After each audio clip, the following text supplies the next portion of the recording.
broadly, Broadly.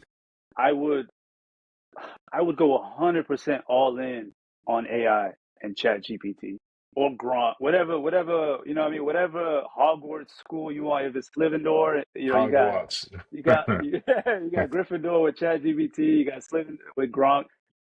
Figure out which LLM you want to invest your life into because that's going to be your greatest source of guidance apart from God. Like God is giving you a tool of AI. You need to really invest time into seasoning your LLMs because that's going to give you the most personalized answers towards whatever your goals and visions are, right? Like that to me, I think is not being taken advantage enough of. People utilize it in a way that's not conducive to their vision, to their purpose, to their future. And so I would start there. I would start there. And then you start to prompt it in regards to like, okay, this is my vision.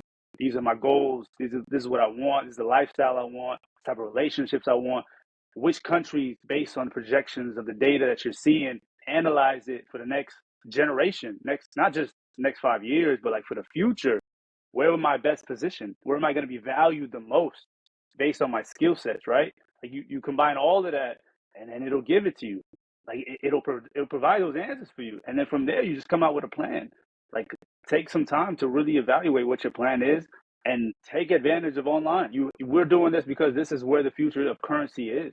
All of it is going to be digital. You know, you see the CBDC, everything's becoming digitalized. Money, currency, content, value, networking. It starts from the cloud and it's going to end to the land, right? The Balaji philosophy. You have to understand it and stop trying to fight this shit. It's not going to help you. Like, understand where the world is going, where the waves are going, like you would in the stock market, right? You just see the trends, you see the data, you analyze, and you make the investments. Take your emotions out of it. Like, and that's where a lot of the internal work comes into play, right? Like the grounding, the spiritualization of you know, you have Tuskia, all of that. That's where I would start. Focus on yourself, build yourself up, your relationship with God, because that's going to really set you apart, especially in today's day and age. And then build your ship, build your arc, and then from there you kind of navigate based because everything's changing so rapidly that you want to be adaptable. You want to be flexible. Now is not the time to be making decisions. Now is the time to be prepared to make any decision, whatever that is, in alignment with what the future holds, right?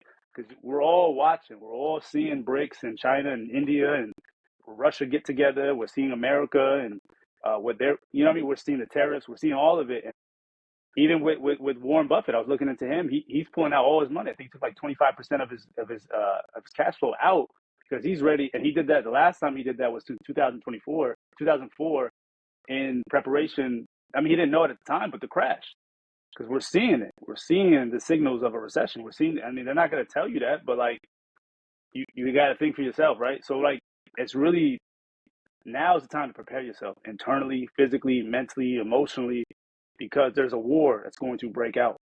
And it may not be in the way that we understand it, but ultimately you just want to be well equipped to bounce and just have plans in place for that preparation. So that's the advice I can give to everyone. I think that's just across the board.